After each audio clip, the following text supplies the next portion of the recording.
Well, if we had to, I don't like genres. I have to say, I'm not a great fan of genres because at the end of the day, there's two types of music: good and bad. Actually, I wouldn't even say there's two types of. I wouldn't even say it's good and bad. There's music that you like and music that you don't like. Exactly. So it's purely. And if you like it, it's good.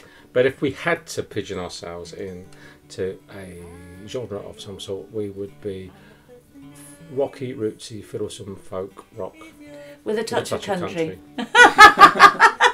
One of the best things we've ever done was going to Ireland. Yeah. And I think for all of us that, because of course, you know, you've only got 2/5 of State of Undress here. There are another 3 members of the band. And I think that was one of the highlights was actually going over to Ireland and playing at the Tall Ships Festival and in Waterford.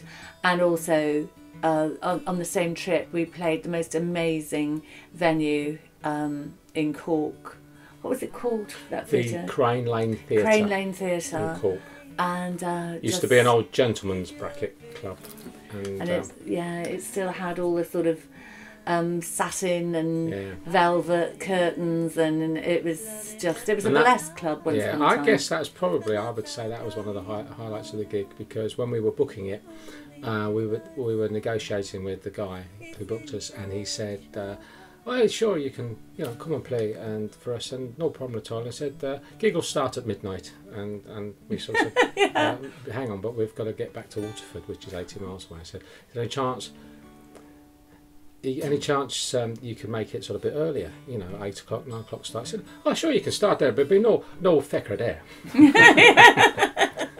Oh, embarrassing on stage. Me falling off stage, that was quite embarrassing. Well, actually, at one of the Dorset Steam fairs, you turned up with mud all over you, having fallen over in the mud just before we were due to start. So that was quite embarrassing. Yeah, and I didn't have anything left to change into because it was the muddiest year ever. It was about two years ago, wasn't it? Mm-hmm. And everything else was already covered in mud.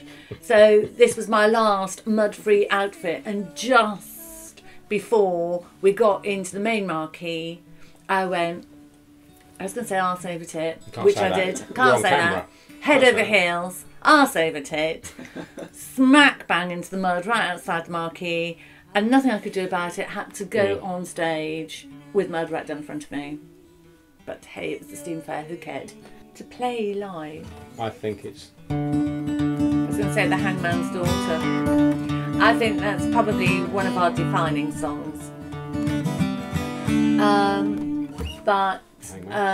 So The Hangman's Daughter, certainly. I personally love singing Jerry's song, The Black Hills of Mendip. And 2 favourite songs of mine, I think just because they're so personal. One is Mudderford Mood, because of where we live and all that means to us. Morning Glory, which is just one of my favourite songs. And most important thing, that our sons Josh and Ben have been inspired and not put off music. Yeah. So, we take a lot of inspiration from them now. And when obviously, you have your highs and lows, and you think, oh, should we give it up? And Ben will be on our case if we even breathe that. So, what? You can't do that. You guys are great, and otherwise, if you give it up, what's it all been for? Yeah, I mean, amazingly, they've never been. They actually come and watch us at our gigs, and so far they've never cringed and come, or been embarrassed. And they are totally honest. So they would, if they wouldn't turn up with their mates or associate with our music if they thought it wasn't, didn't have something. And we've got the most wonderful following. People who will travel a long, long way to see us, and. That's fantastic. So that, I think, makes us a successful band.